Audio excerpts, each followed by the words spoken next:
예, 오늘 부활절 5번째 주일입니다. 오늘 이 부활절 주일을 빼고도 앞으로 2주가 더 남아 있습니다. 아마 이렇게 긴 부활절을 지내리라 생각을 못 하셨을 것 같습니다. 초대교회 성도들은 이 긴 부활절을 어떻게 지켰을까 생각해 보면 아마 기쁘게 지켰을 거다 이렇게 생각을 합니다. 왜 그러냐면 기독교 신앙의 핵심은 이 부활 신앙이기 때문에 그렇습니다. 우리는 이 부활 때문에 우리가 힘을 얻고 또 소망을 얻고 살아갈 힘을 가지게 되는 것입니다. 지금 이렇게 우리가 부활절 주간을 지내고 있지만 오늘 본문은 보시면 예수님의 죽음 이전으로 살짝 돌아갔습니다. 그러니까 요한복음은 13장부터는 예수님의 공생의 마지막 일주일을 다룹니다. 그러니까 오늘 본문 이제 13장이기 때문에 바로 마지막 그 일주일의 삶을 다루고 있는데 특별히 오늘 본문은 마지막 일주일 중에서도 목요일 저녁입니다. 그러니까 예수님께서 목요일 저녁에 이제 늦은 저녁에 체포가 됩니다. 그리고 금요일에 이제 돌아가시게 되는데, 그러니까 돌아가시기 전날 밤, 목요일 밤 일을 오늘 본문에서 기록을 하고 있습니다. 그러니까 예수님께서 지상에서의 마지막 밤을 제자들과 함께 지금 보내고 계십니다. 우리가 이제 공간복음서와 이렇게 보면 공간복음서는 성만찬 사건을 보도를 합니다. 근데 요한복음에서는 성만찬 사건이 빠집니다. 빠지고 대신에 오늘 본문 앞에 13장 1절부터 보면 예수님께서 제자들의 발을 씻겨주시는 장면이 나와요. 그래서 성만찬을 빼고 예수님께서 제자들의 발을 씻겨주시는 세족식 사건이 나옵니다. 그리고 이제 14장부터 13장 지나고 14장부터 17장까지 이제 길게 제자들과의 고별 담화가 나옵니다. 사실은 14장에서 16장까지는 고별 담화고 마지막 17장에서는 제자들을 위한 기도가 있습니다. 어쨌든 이렇게 긴 고별 담화가 나오는데 이 고별 담화가 17장에서 끝나면 이제 18장에 보시면 바로 예수님께서는 유다가 데리고 온 유대인들에 의해서 붙잡히게 됩니다. 그리고 다음날 금요일 날 아침 9시에 십자가에 달립니다. 그러니까 밤새도록 재판을 받으시고 아침 9시에 십자가에 달리시고 그리고 6시간 뒤인 오후 3시에 예수님이 운명을 하시게 됩니다. 이렇게 예수님께서는 자신의 죽음이 임박했음을 알았습니다. 그래서 오늘 13장 1절에도 이제 그것이 나오는데 자신의 죽음이 임박했음을 알고 자신이 죽고 나면 이 세상에는 제자들만 남게 됩니다.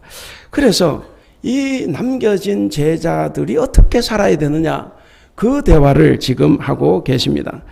십자가를 향해 떠나가시는 예수님의 마음이 결코 가볍거나 단순하지 않습니다.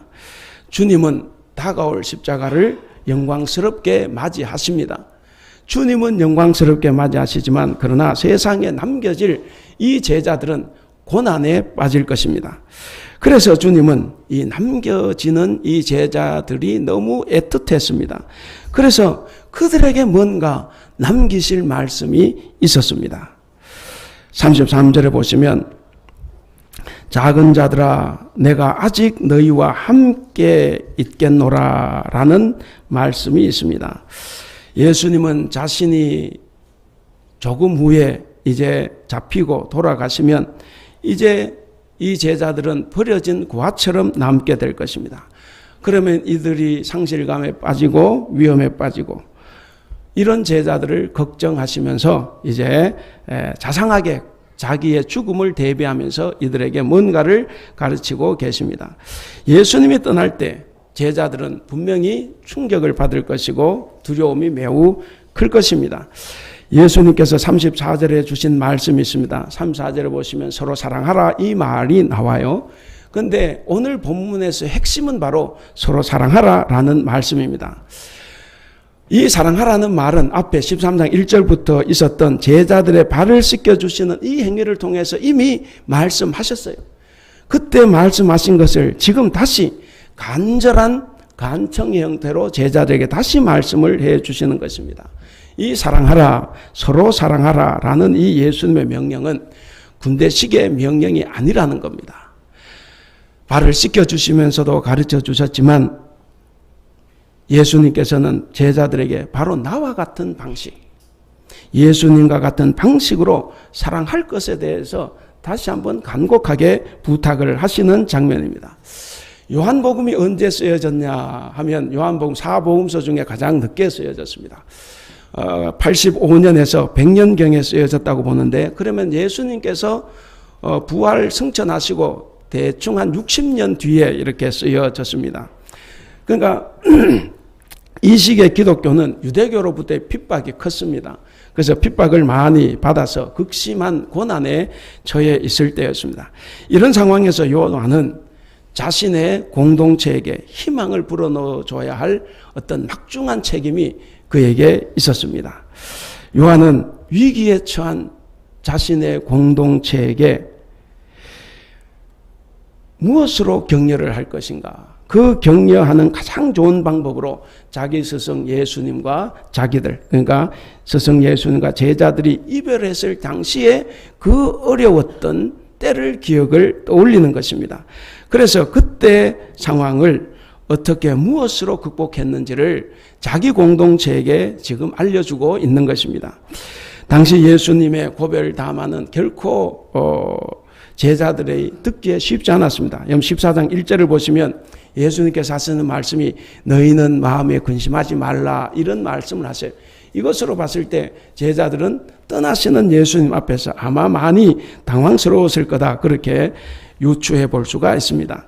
그럼에도 불구하고 제자들은 버틸 수 있었습니다. 예수님이 곧 오신다는 그 확신이 있었기 때문에 그들은 버텼습니다. 바로 이것이 복음이라는 거죠. 복음이 뭐냐? 위기와 고난의 시대를 견디고 극복하는 것입니다.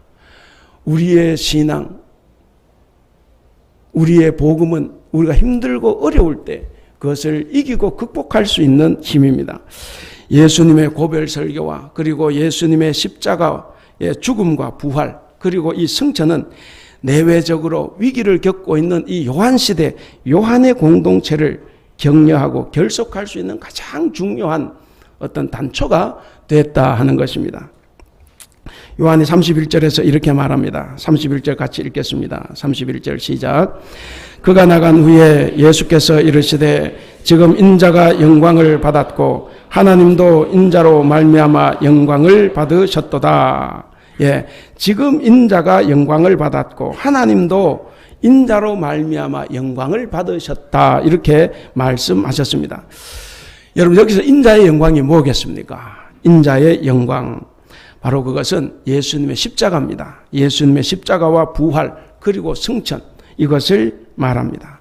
그러니까 요한이 60년이 지나고 난 다음에 예수님의 부활 사건을 하나님의 영광으로 새롭게 조명을 하고 있습니다. 자기 공동체의 사람들에게. 그리고 2000년이 지나서 제가 지금 여러분들에게 이것을 다시 말씀드리고 있는 거예요. 아마도 요한 공동체가 외부로부터 몰려오는 수많은 이 핍박을 예수님께서 당하신 십자가의 고난과 같다고 생각을 했습니다. 그래서 외부로부터 몰려오는 이 고난을 바로 부활신앙으로 이겨내라라고 하는 말씀입니다. 여러분, 현재의 고난을 이겨내는 것이 바로 하나님께 영광을 돌리는 것입니다. 또 하나는 이 요한은 공동체 내부의 문제, 당시에는 이단의 문제도 있고 여러 가지 교인들의 갈등도 있고, 그래서 공동체 내부의 문제는 서로 사랑으로 극복해라, 서로 사랑을 함으로써 극복하라고 여기서 명령을 하고 있습니다. 하나님께서 아들을 사랑하신 것처럼, 성부 하나님께서 아들 예수님을 사랑하신 것처럼 예수님도 자기의 공동체 제자들을 사랑하셨습니다. 현재 극심하게 어려움을 겪고 있는 이 요한의 공동체 역시도 마찬가지입니다. 요한의 공동체도 하나님과 아들 예수님의 그 사랑의 관계를 우리 공동체 안에서 제시를 하는 겁니다. 우리 공동체 안에서 서로 하나님, 예수님 서로 사랑하신 것처럼 우리 공동체 안에서도 서로 사랑할 것을 제시함으로써 위기를 극복하고 신앙 공동체를 내적으로 더 견고하게 세우고자 하시는 의도가 들어있습니다. 역시 오늘의 우리의 문제도 마찬가지입니다. 오늘 우리에게도 문제가 있다고 하면 바로 부활신앙과 그리고 우리가 서로 사랑하는 이것으로 극복할 수 있다 하는 겁니다. 내부의 결속이 이루어질 때 세상 바깥의 사람들도 교회와 성도를 예수 그리스도의 제자로 인정하게 된다 하는 것입니다.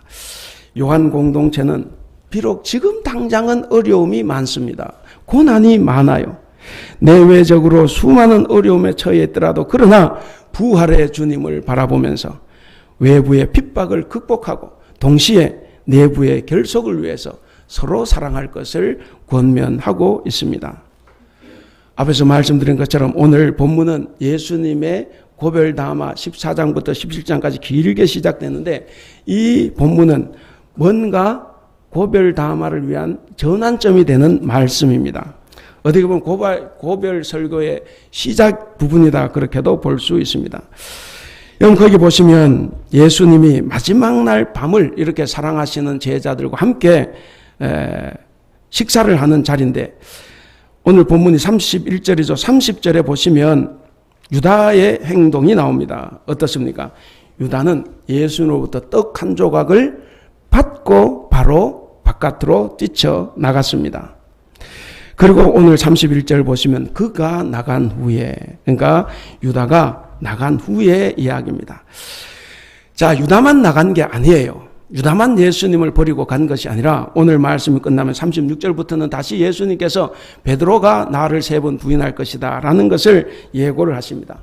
마찬가지 제자들도 이제 오늘 저녁이 되면 예수님 체포되면 다 도망을 갈 것입니다.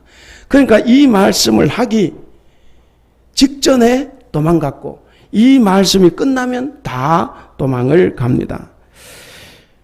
여러분, 그러니까 예수님께서는 지금이 모든 제자들에게 마지막으로 말씀하실 수 있는 기회입니다.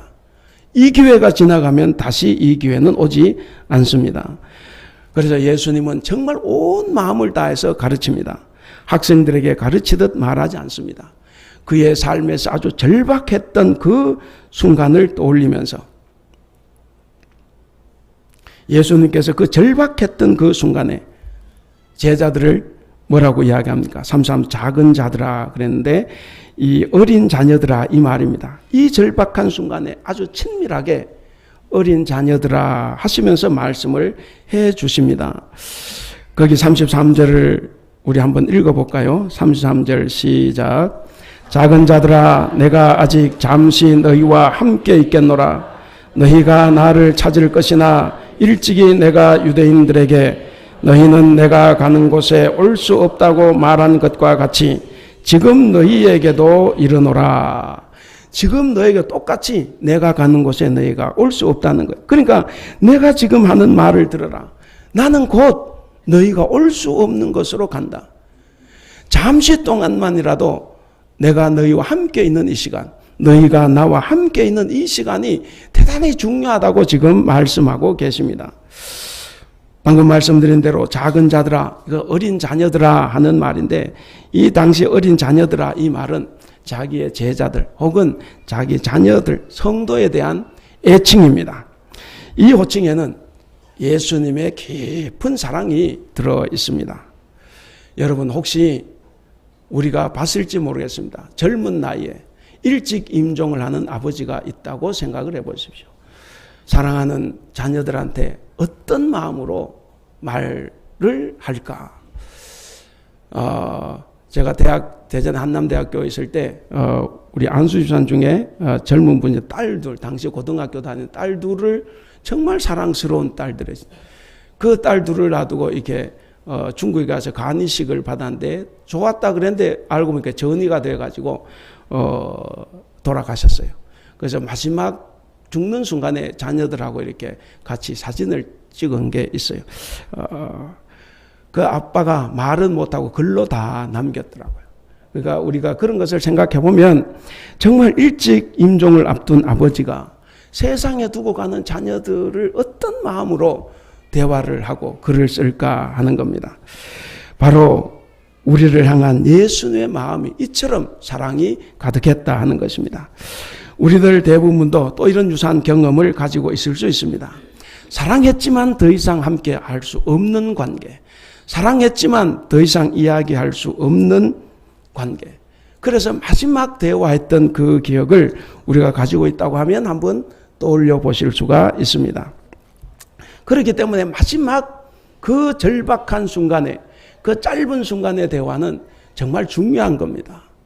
어떻게 보면 정말 신성한 것입니다. 마찬가지로 우리도 그렇습니다. 예수님의 제자들이 그때 들었던 그 심정으로 오늘 우리도 이 말씀을 들어야 합니다. 여기서 예수님은 아주 요점을 확실하게 말씀해 주셨습니다. 예수님 사실 우리가 보면 풍자나 비유로 많이 말씀하세요. 우리가 이제 화요일 수요일에 공부를 해보면 불만 있는 우리 성도들 있지 않습니까? 왜 이렇게 어려운 비유로 이렇게 하셨냐 이제 그래 되는데, 그런데 오늘 이 말씀은 어려운 말씀이 아니에요. 아주 단순하게 말씀을 하셨습니다. 그래서 어떤 학자가 이 말씀을 가지고 이렇게 말했습니다. 이 새로운 계명은 아기라도 듣고 기억하고 깨달을 수 있을 만큼 아주 단순하다. 그러나 가장 성숙한 신자들이 이것을 실천하려고 할 때 자신들이 얼마나 부족한가를 느끼며 당황해할 만한 심오한 말씀이다. 이렇게 이야기를 했습니다. 여러분, 예수님께서 말씀하신 이 방법은 신학 박사나 지적인 설교자의 방법이 아니라 어린아이도 듣고 이해할 수 있는 쉬운 방법으로 말씀해 주셨습니다. 여러분, 어린아이도 듣고 깨달을 수 있고 실천할 수 있는 예수님의 가르침, 이 가르침은 부활 공동체인 우리 교회의 정체성과 성격을 말해주는 것입니다. 우리 교회, 부활 공동체인 우리 교회의 성격이 뭐냐, 정체성이 뭐냐 하는 것이라는 거죠. 다시 말씀드리면 부활신앙을 가진 교회의 표지가 무엇이냐 하는 것인데, 오늘 본문에서는 두 가지로 말씀해 줍니다. 하나는 하나님의 영광을 위해 살아라 하는 거예요. 그 다음 두 번째는 성도 간에 서로 사랑하라 하는 것입니다. 따라서 교회는 영광과 사랑, 이 두 가지 말로 특징 지을 수 있습니다. 그럼 먼저 하나님 영광에 대해서 말씀드리겠습니다. 오늘 본문을 보면 31절에 유다가 예수님을 배반하려고 식사 자리를 떠났다 이렇게 기록을 하고 있습니다. 여러분, 예수님께서 십자가에 관한 이야기를 하시는데 굳이 유다가 나간 후에 왜 했을까? 유다가 있는 자리에서 하시거나 유다가 들어오면 기다렸다가 하시거나, 근데 유다가 나간 뒤에 찬스다 하고 그때 말씀을 하셨어요. 뭡니까? 이것은 예수님과 유다 사이에 십자가를 바라보는 시각이 서로 너무나 달랐다 하는 겁니다. 유다는 마지막까지 예수님께서 십자가에서 죽는다는 것을 이해하지 못했습니다. 아직도 여전히 자기 나라는 로마의 식민지로 있습니다. 아직도 해방될 기미가 보이지 않습니다. 그리고 예수님께서 말씀하셨던 하나님의 나라가 이 땅에 이루어진 것도 아닙니다. 그런데 왜 지금 죽냐 하는 거죠. 여러분, 내 뜻이 하나님의 뜻보다 앞설 때는 하나님의 뜻을 이해할 수 없습니다.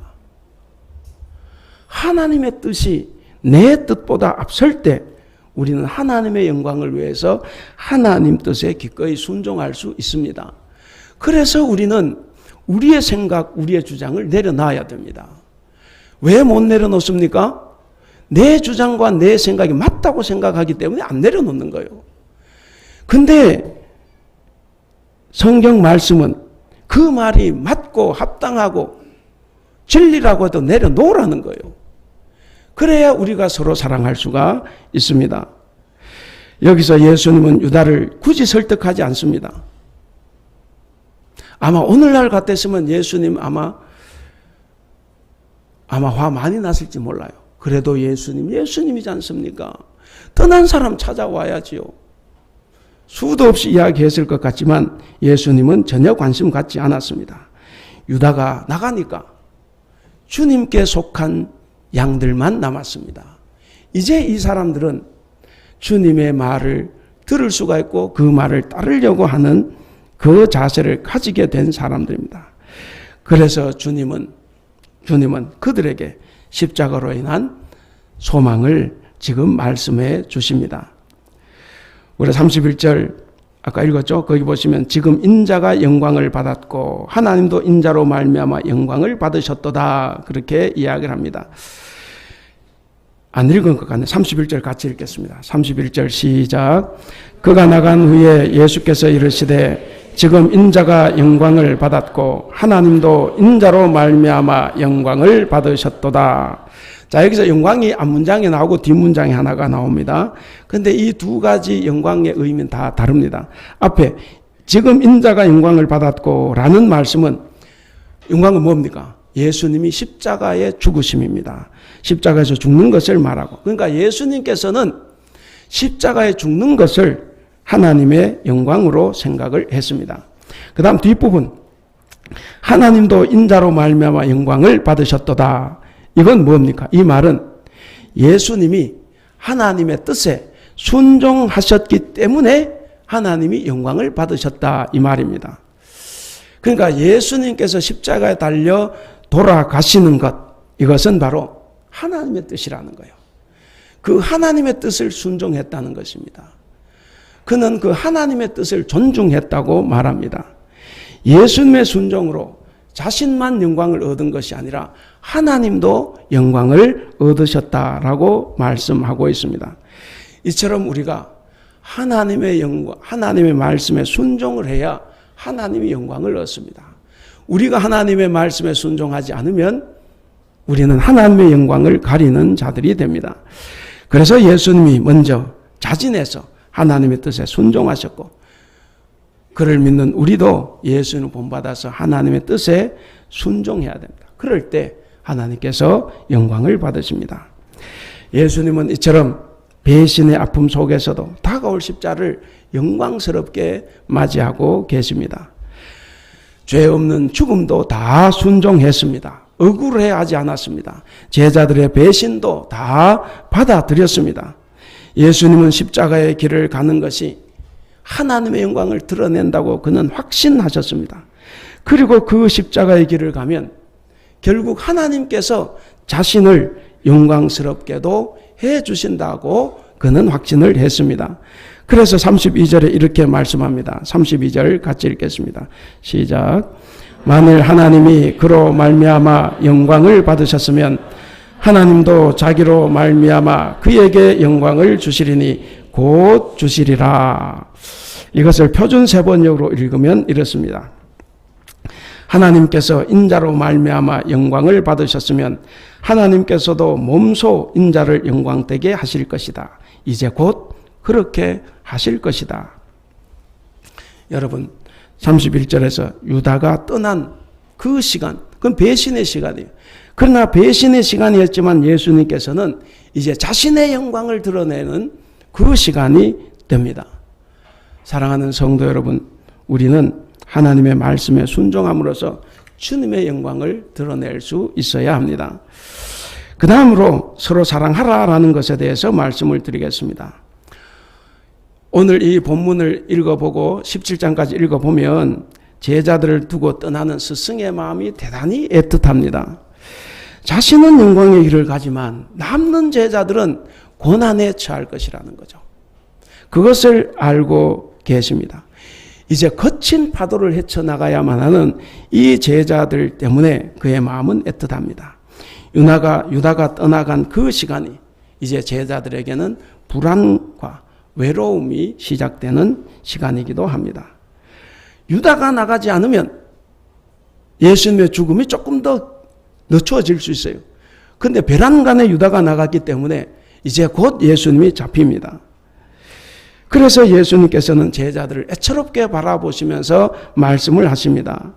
이게 고별 설교예요. 33절, 34절 우리가 한번 읽어보겠습니다. 33, 34 시작. 작은 자들아, 내가 아직 잠시 너희와 함께 있겠노라. 너희가 나를 찾을 것이나 일찍이 내가 유대인들에게 너희는 내가 가는 곳에 올 수 없다고 말한 것과 같이 지금 너희에게도 이르노라. 새 계명을 너희에게 주노니 서로 사랑하라. 내가 너희를 사랑한 것 같이 너희도 서로 사랑하라. 내가 너희를 사랑한 것처럼 너희도 사랑하라. 이렇게 말씀하고 계십니다. 이제 예수님은 부활하시고 승천하시면 이제 세상에 안 계십니다.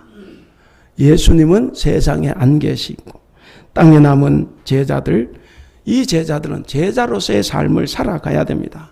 그 살아가는 제자로서의 삶을 살아가는 방법을 지금 여기서 제시해 주고 계십니다. 그것이 서로 사랑하라 하는 것입니다.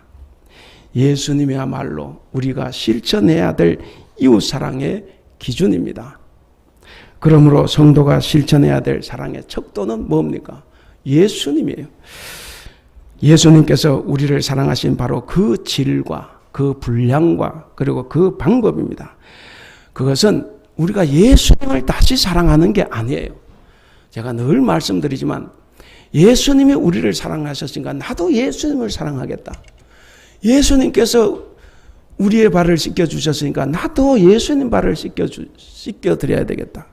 예수님께서 우리를 위해 목숨을 버리셨으니까 나도 예수님을 위해서 목숨 버려야 되겠다. 그게 아니에요. 그게 아니라 우리의 발을 씻겨주셨기 때문에 우리가 서로 발을 씻기는 거예요. 여기도 마찬가지입니다.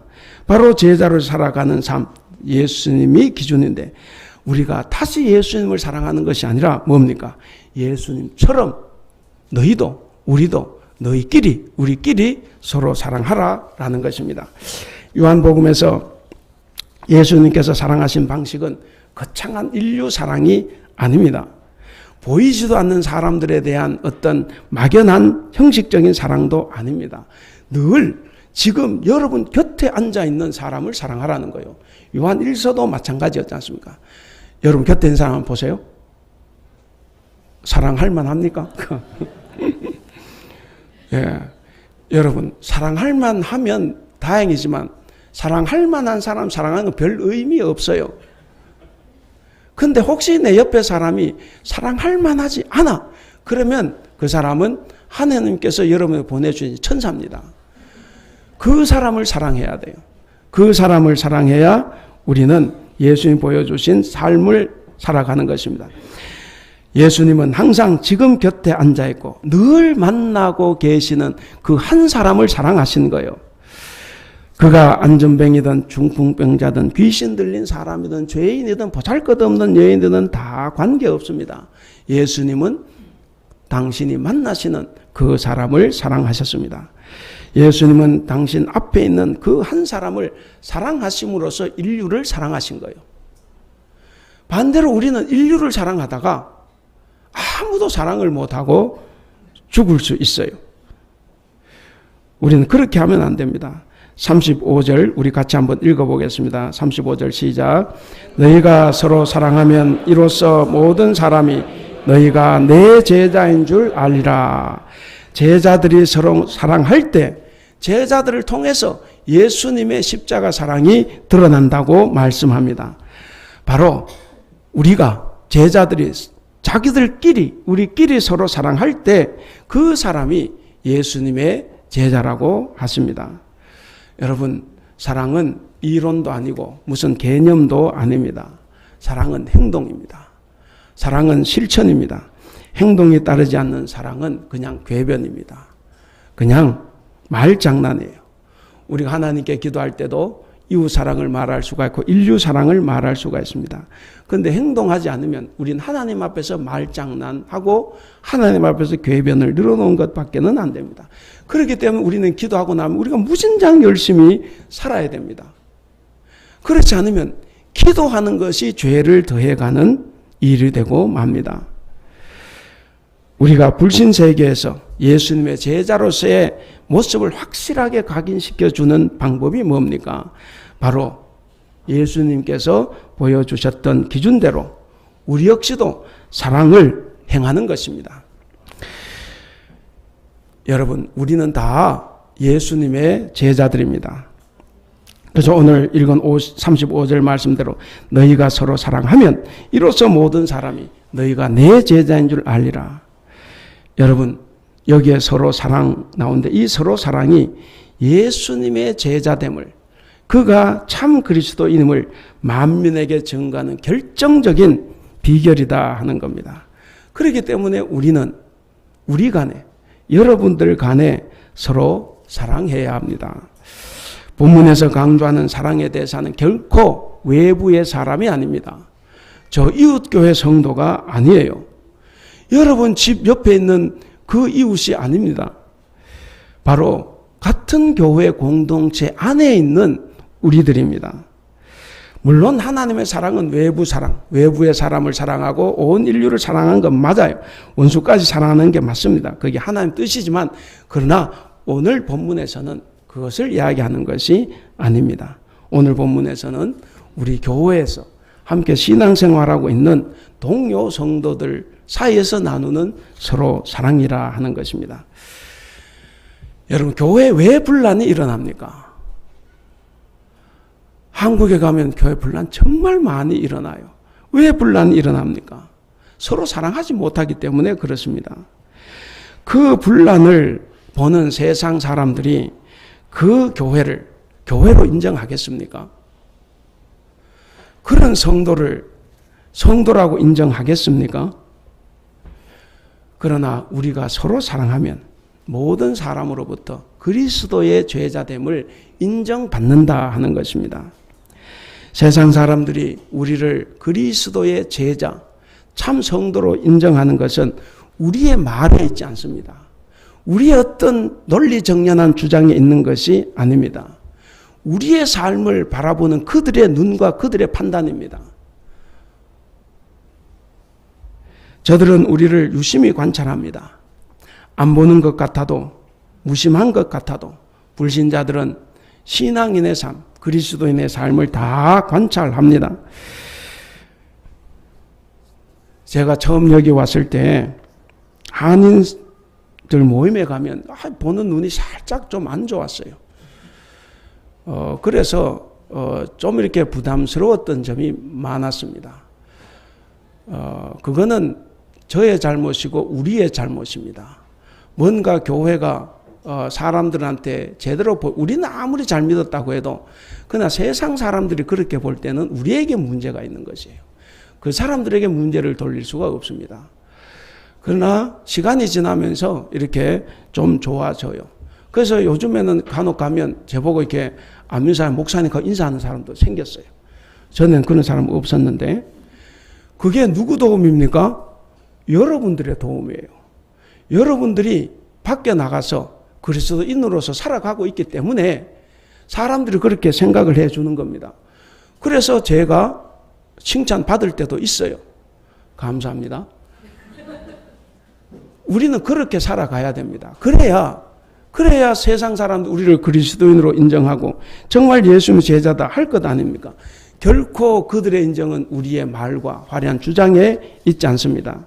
우리는 다 예수님을 만났습니다. 우리는 신비한 뭔가 기적도 경험했을 수가 있어요. 그리고 간증할 만한 어떤 신앙의 놀라운 체험도 있을 수가 있습니다. 그러나 그것이 있다고 해서 불신자들이 우리를 예수님의 제자로 인정하는 것이 아니다 하는 겁니다. 무엇입니까? 바로 예수님께서 본을 보이시고 명하신 여러분 옆에 사람을 사랑할 때입니다. 우리 교회 공동체에 속한 사람들을 사랑할 때 세상 사람들은 우리가 비로소 우리가 예수님의 제자다라는 것을 인정을 하게 됩니다. 그러므로 우리는 서로 옆 사람 사랑하기를 습관화해야 됩니다. 다시 한번 옆 사람 한번 보십시오. 굉장히 쑥스러워 하시는데 뭐 쑥스러울 수 있습니다. 쑥스럽다는 것은 사랑할 마음이 있다는 걸로 제가 이해를 합니다. 예, 그냥 정면을 꼬나보면 이래라도 봐야지 이런 건데, 그래서 우리는 항상 옆 사람을 사랑해야 됩니다. 사랑하는 우리 성도 여러분, 2019년 부활절 5째 주일에 주어진 오늘 본문 말씀의 의도는 두 가지입니다. 아까도 말씀드렸는데 하나는 오직 하나님의 영광을 위해 살아가는 것. 그리고 두 번째는 예수님이 보여주신 사랑으로 우리 성도끼리 서로 사랑하는 것입니다. 이 두 가지가 바로 부활신앙 공동체인 교회의 표지가 됩니다. 오늘의 부활신앙 공동체인 우리 교회는 오직 하나님의 영광을 위해서 사는가 하는 것을 되돌아볼 수 있는 계기가 되면 좋겠습니다. 이기적인 욕심과 세상의 성공과 번영을 위해서 이 교회에 나와서 기도하고 예배하는 것은 아닌가, 우리는 한번 돌아봐야 됩니다. 물론 하나님은 우리가 의식주가 필요로 할 때 주실 수 있습니다. 부족한 부분을 채워주시는 분입니다. 그러나 그것은 하나님이 하실 일이에요. 우리가 해야 할 일은 우리가 해야 할 일은 뭡니까? 바로 예수님께서 말씀하신 이 하나님의 영광과 서로 사랑을 하면서 살아가는 것입니다. 하나님을 사랑하고 우리가 서로 사랑을 한다고 하면 뒷말이 있을 수가 없습니다. 우리가 서로 사랑하지 않으면 뒷말이 있어요. 그것으로 남에게 상처를 주고 아픔을 주고 우리 서로 간의 마음의 분열을 일으킵니다. 제가 이 말씀 확실히 드릴 수 있는 것은 지금 우리에게 그렇지 않기 때문에 말씀을 드리는 거예요. 여러분, 이 뒷말을 할 때 여러분 생각을 해야 될 부분이 있습니다. 서로 사랑하지 못하고 싸우고 분쟁하는 교회를 바라보는 세상 사람들의 마음입니다. 그들은 이런 교회와 성도를 교회로 생각하지 않을 것이고 성도로 생각하지 않을 것입니다. 예수님의 제자로 인정하지 않을 것입니다. 서로 사랑으로 감싸주지 못하는 모든 교회 분쟁은 아주 작은 티끌만한 뒷말부터 시작이 됩니다. 우리가 이제 뒷담화라 그러는데 뒷말부터 시작을 하는 거예요. 여러분, 우리는 이것을 꼭 기억을 해야 됩니다. 나의 작은 부정적인 말 한마디가 결국 큰 일을 일으키고 맙니다. 여러분, 남의 티가 보이는 순간 우리 자신에게는 들보가 있다는 것을 알고 자중하셔야 합니다. 이것이 성경의 진리입니다. 예수님께서 산상설교 마태복음 7장 3절 5절에서 이렇게 말씀하셨습니다. 어찌하여 형제의 눈 속에 있는 티는 보고 내 눈 속에 있는 들보는 깨닫지 못하느냐. 외식하는 자여 먼저 내 눈 속에서 들보를 빼어라. 바로 이 진리를 먼저 깨닫는 자가 서로 사랑을 실천할 수 있습니다. 이제 말씀을 맺겠습니다. 오늘 제목 우리가 한번 같이 읽어볼까요? 시작.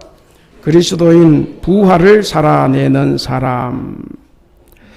성도 여러분, 우리는 세상 사람들에게, 믿지 않는 사람들에게 부활을 증명해 줄 수는 없어요. 저도 여러분들에게 여러분의 증명이 가능해요. 왜? 여러분 무조건 다 믿을 자세가 되어 있으니까. 근데 믿을 자세가 되어 있지 않는 세상 사람들에게는 어떻게 증명을 하겠습니까? 아니, 죽은 사람이 어떻게 살아나, 어떻게 성천을 해요? 그것은 증명할 수 없습니다. 근데 중요한 것이 있어요. 우리는 부활하신 예수님을 증명해 줄 수는 없어도 보여줄 수는 있습니다. 그것이 바로 우리가 부활의 삶을 살아낼 때입니다. 우리 안에 부활하신 주님이 계시다는 살아있는 증거는 바로 우리가 우리 곁에 있는 어려운 이웃을 사랑하고 우리 공동체 안에서 우리 서로를 사랑할 때 우리가 부활의 주님을 드러내게 됩니다. 또한 세상은 그런 우리에게서 부활하신 주님을 바라봅니다. 2000년 전에 돌아가신 그 예수님이 오늘 당신 안에 살아 계십니다. 세상이 보고 확인하게 되는 것은 바로 우리의 삶입니다. 우리의 삶으로서 부활을 다 보여줄 수 있습니다. 바로 이것이 오늘 우리가 예수 그리스도의 부활을 살아내는 삶을 사는 것입니다. 사랑하는 우리 대북교회 성도 여러분, 그리고 오늘 우리와 함께 예배하는 성도 여러분, 여러분들은 모두가 다 여러분 현재 옆에 앉아있는 성도, 그리고 교회 바깥으로 나가면 교회 밖에서 만나고 대화하는 여러분들의 성도 혹은 이웃, 그리고 여러분의 직장과 일터에서 만나는 직원들과 또 고객을 사랑하고 도움으로써 예수님이 진정으로 원하셨던 부활을 살아내는 여러분들이 될 수 있기를 주님의 이름으로 축원합니다. 기도하겠습니다.